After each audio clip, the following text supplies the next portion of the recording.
So, Vivekananda, he went to Ramakrishna and asked, "Can you prove there is God?" Ramakrishna asked, "Do you have the courage?" He hesitated for a moment and he said, "Yes, I want to see."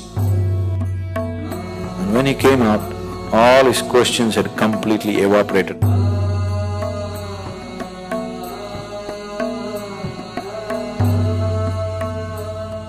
You heard of Swami Vivekananda.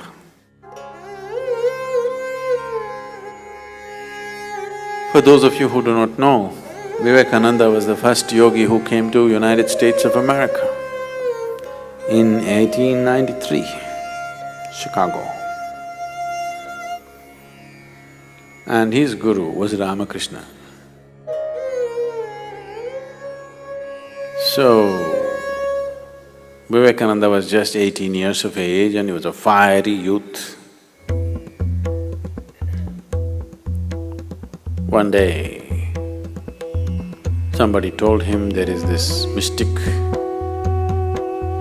Ramakrishna, you must see him, he has all the answers. You have so many questions, that's where you should go. So he went. He is all fired up, full of intellect and full of argument about everything. He's an activist.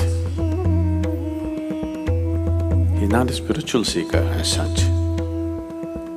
He has no such intentions. Only thing is, he has questions. He's not a conscious seeker yet. He's more like an activist. He's going every place to demolish all the mumbo-jumbo that's going on around him. So he went to Ramakrishna and asked, "What is this all the time you're talking God, God? Can you prove there is God?" Ramakrishna said, "Well, I am the proof."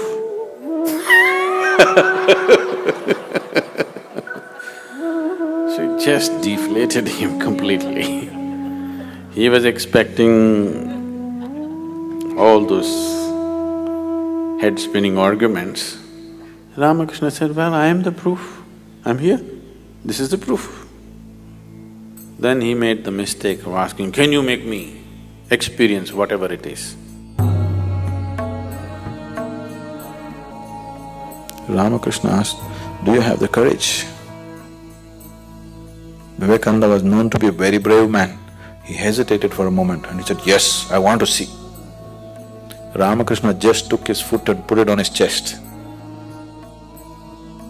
And Vivekananda did not get up from a samadhi state for hours.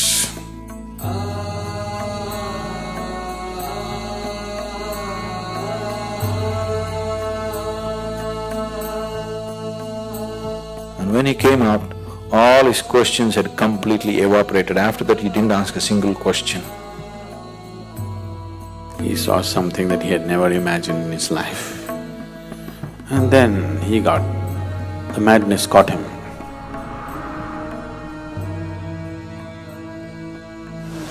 Ramakrishna himself, if he was left to himself, nobody in the world would have ever heard about him because he had no means to communicate with the rest of the world. He had no way of reaching out to people. He was incredible, but not cunning enough to operate with the world.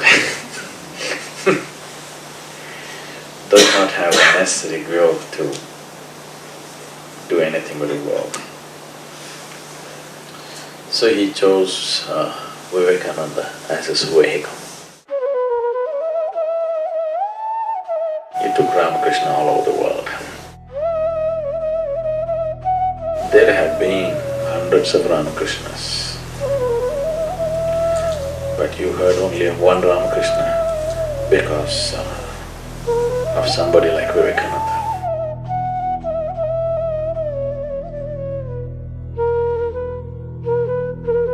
In almost every Indian home, generally this picture is there, Hindu monk picture.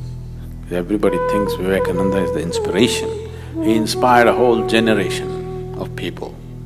He continues to inspire millions of people even today because he was such a fiery human being. Whatever he spoke and whatever he did, in a short span of his life, he died very young at the age of 32. But in that short span, he set fire to a lot of people and created a major institution which is worldwide even today. The Ramakrishna mission is almost everywhere in the world. When I went to Dakshineshwar in Calcutta, Ramakrishna Paramhans, his immediate disciples, after he passed away, when they formed this Ramakrishna mission, a new order, Ramakrishna never gave them initiation into monkhood or anything. After he passed away, these people decided that they will dedicate their lives to spreading his message. They came together and they became monks by themselves. They decided their lives must be dedicated to making this message happen. And when they came together and formed a little ashram on the banks of Hooghly in Calcutta, there's a picture of them. They're standing like this next to the river and there's a photograph, somebody took a photograph of them. You must see these men. These are men, okay? They are like fire. So they took it upon themselves, these 8 people, and Ramakrishna Mission went across the world and spread the message, and even today it's one of the most productive spiritual groups. They're still quietly doing their work in their own way.